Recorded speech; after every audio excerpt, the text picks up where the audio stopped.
But I have to just say, anyone who has doubted me over the past decade about this evil woman now needs to eat some humble pie. The reason why these pictures are so problematic for Meghan Markle is because these pictures place her with Jeffrey Epstein. Meghan is at the bottom of the barrel. In fact, I've seen the tapes. I've got them somewhere. God knows where now. I've got them on some So you've seen Nudie Rudy Meghan too? I've seen more than one thing. She's a con artist. It was really important to me. I remember where I come from. It's going to be explosive. I tried so hard.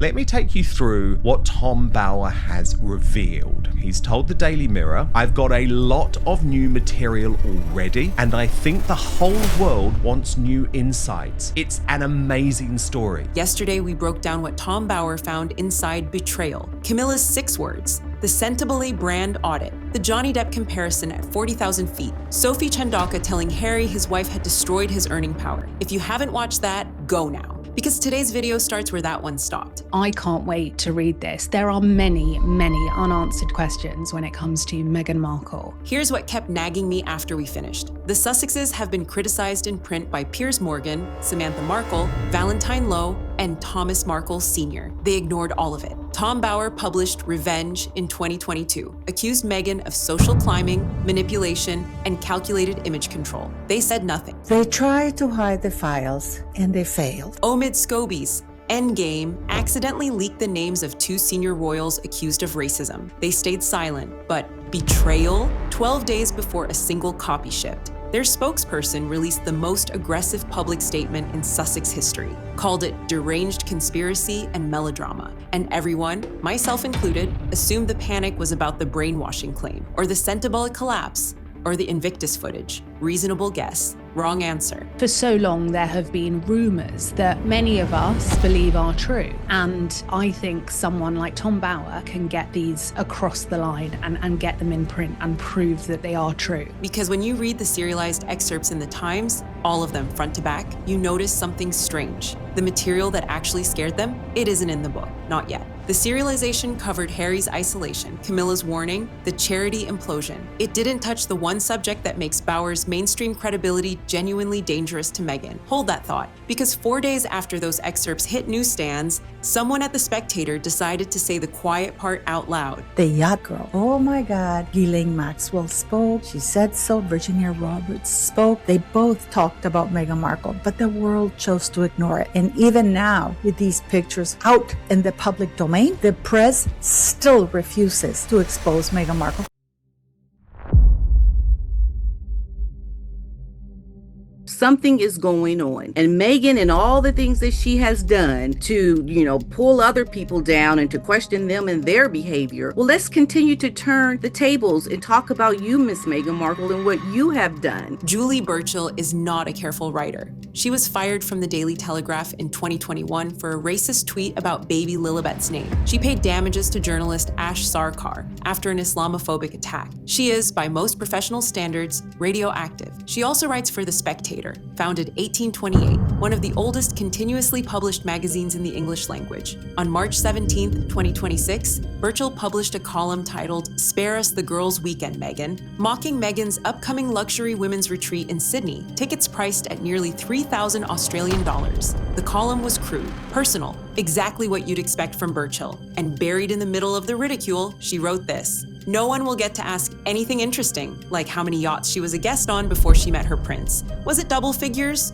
or triple?" Read that again. The key line there, and the line that really, really interested me, was not a question about whether she was a yacht girl, but just simply stating as a fact and then asking, was it double figures or triple in terms of how many yachts she was a guest on before she met Prince Harry? A columnist writing in a magazine that has published since before the Crimean War, printed a direct reference to the yacht allegations.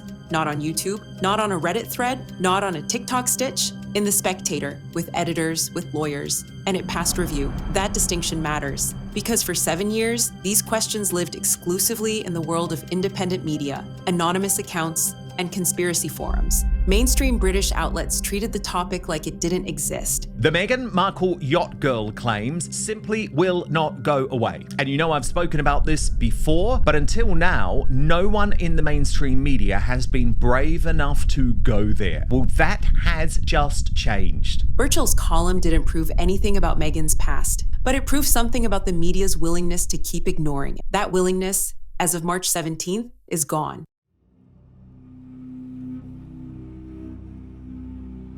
Tom Bower is forensic in his investigations, and he does them over a period of time. This is not like a Daily Mail hatchet job or anything like that. He has a very solid track record. Before we go further, I need to draw a line, a thick one, because this story has been polluted by fabrication, misidentified photos, and conspiracy content so reckless that it got entire YouTube channels removed in January's purge. Some of what circulates online about Meghan's pre-Harry years is verified. Some is attributed to named sources, and some is completely made up. This video only deals with the first two categories. My analysis is mine. The facts are on the public record. Here's what is verified. Once a Soho House basic, always a Soho House basic bitch.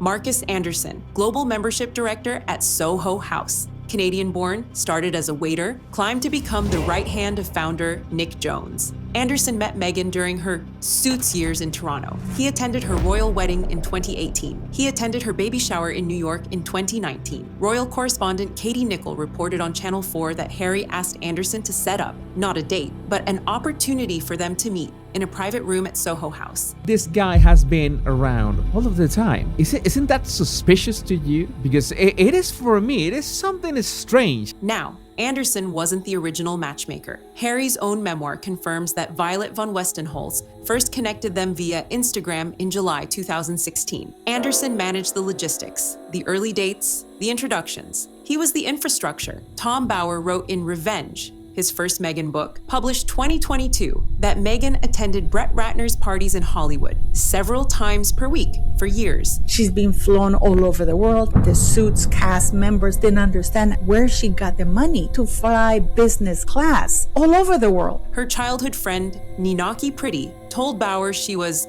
a conniving social climber who had her sights on snagging a prince ever since she was in high school. That's not my characterization. That's a direct quote from someone who knew her before any of this began. You have to question that, and you have to address it, and it has to be something that we continue to talk about, because there is something there that we need to find the missing pieces to, because I believe a lot of it was scrubbed off of the internet way before we even knew who Meghan Markle was. And here's where it gets uncomfortable, because the man who owned roughly 60% of Soho House at the time was Ron Burkle, American billionaire, Ukaipa Company's founder. Burkle's name appears in Jeffrey Epstein's address book. His name appears on Epstein's private jet flight logs. When the U.S. Department of Justice unsealed the second batch of Epstein court documents in January 2024, Burkle's name surfaced again, not in a criminal capacity, but deep enough in the paperwork to make headlines. Nobody, and I mean nobody, has produced evidence that Burkle had any direct relationship with Meghan. That claim does not exist in any credible reporting. This gentleman right here, that's Nick Jones, the original founder of Soho House. Guess where he's going there? He's arriving at Meghan Markle and Harry's wedding as guest of honor. Oh yeah, Soho was present there. But the man who built the social infrastructure that delivered Meghan to Harry's world, his financial and documented connections to Epstein are a matter of public record. And that proximity is the thread that people like BOMBSHELL are now pulling. In print, remember that name, Burkle. It's about to come back.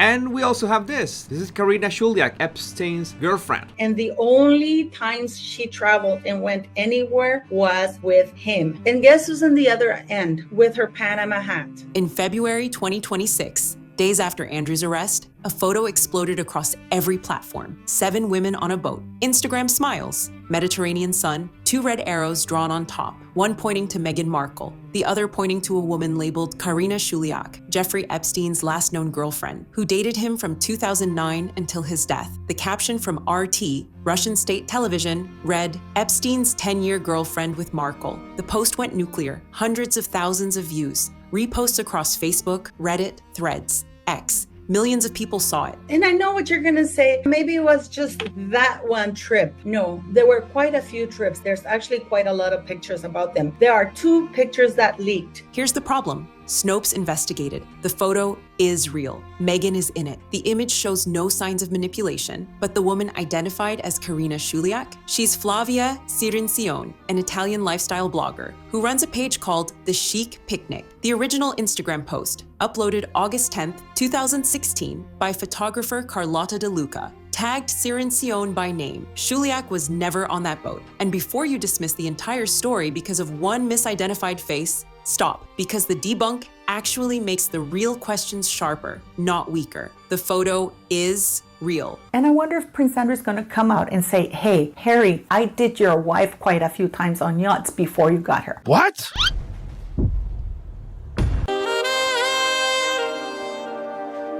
No.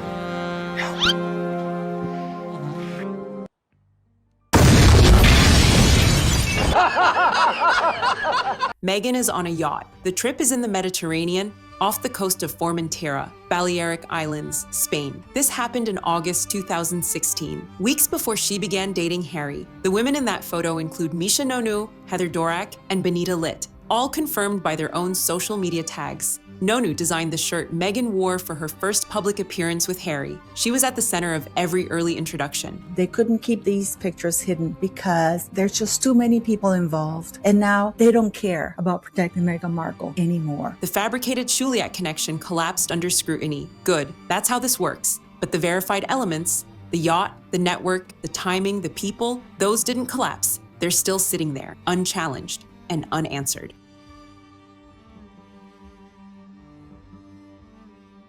What is she doing on the yacht? Why did David Boies want to question her? Why is she with Karina Szuliak? Why are there people in Meghan's circle, social circle, that are in the same social circle as Andrew? Now, Burkle's back because in December 2021, something happened that mainstream media covered for exactly one news cycle and then buried. David Boies, chairman of Boies, Schiller, Flexner, one of the most powerful litigation firms in America, sat for an interview with the Daily Beast. He was representing Virginia Giuffre in her civil lawsuit against Prince Andrew, and during that interview, he told journalist Tom Sykes that his legal team was considering deposing Meghan Markle, not as a defendant, as a witness. She was coming to New York all the time. She was in New York when Andrew was in New York for an entire month in September 2013. His reasons, and these are direct quotes published December 21st, 2021, were specific. 1, she is in the US, so we have jurisdiction over her.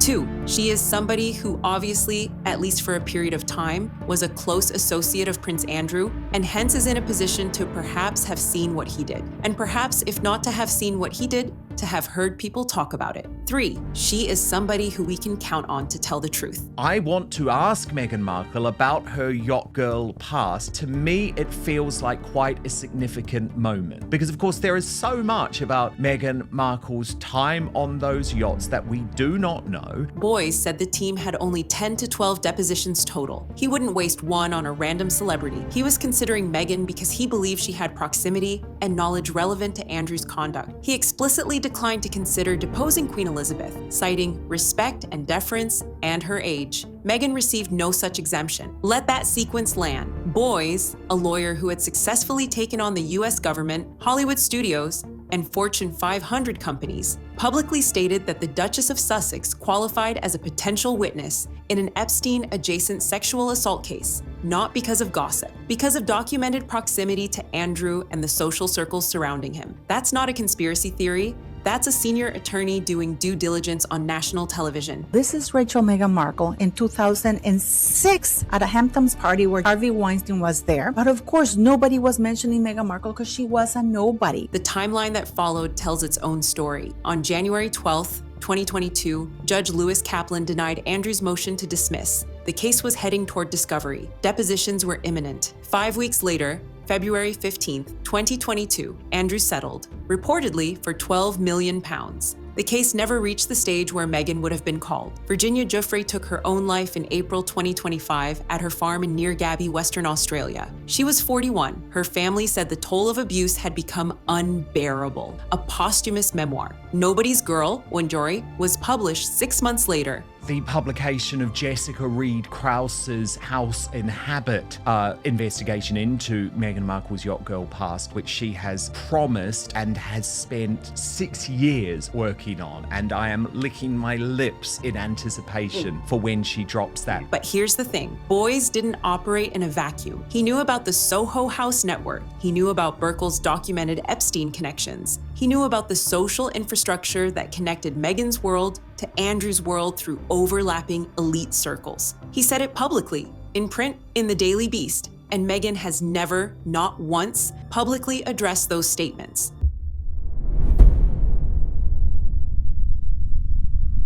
The privacy laws are pretty strong here, and that's what she used as a weapon at the time. So there were quite a few things about her personal life. I'll work them into another book. This is the pattern nobody talks about, not the allegations themselves. The silence around them. The Sussexes know how to deny things. When Tom Bower published Revenge, they stayed quiet, but allies pushed back through sympathetic outlets. When Omid Scobie's Endgame leaked racist royal names, they issued careful non-responses. They have lawyers, they have a PR team, they know how to issue a specific targeted denial when they want one. They called Bower's betrayal a deranged conspiracy. They accused him of constructing ever more elaborate theories about people he does not know and has never met. Sussexes only will talk to people who repeat their own narrative. Yes. And who they can control. So the idea that you can get the truth from the Sussexes is contradiction. They told Newsweek, Peoples, and GB News simultaneously. PR expert Renee Smith, founder of the Atticism Agency, told The Express that the response made them look deeply bothered and that Bower had hit a nerve. But notice what the statement does not do. It attacks the author. It attacks the methodology. It attacks the motive. It never, at any point, specifically denies the Yacht allegations. In my opinion, in my analysis, and my experience of decades, this kind of analysis, for me, is the real deal. If a photo such as this of Meghan Markle with Prince Andrew years ago surfaces, that will be quite a scandal. It doesn't mention yachts. It doesn't mention Soho House. It doesn't mention Burkle. It doesn't mention boys. It doesn't mention the pre-Harry social network at all. I've now read every major public statement the Sussexes have released since 2020. I can't find a single direct denial of the Yacht past claims. Not from Meghan, not from Harry, not from Sunshine Sachs, not from Schillings, not from any spokesperson, in any outlet, at any time. They have denied the brainwashing characterization. They have denied bullying staff. They have denied fabricating the Oprah interview claims. But the Yacht questions, the specific questions that Burchell just printed in The Spectator, that boys raised in the Daily Beast, that independent researchers have documented for 8 years, those have received nothing. No comment, no denial, no legal threat, just silence. And when you attack the author of a book but refuse to deny the one claim your audience actually cares about, that's not strategy, that's a tell.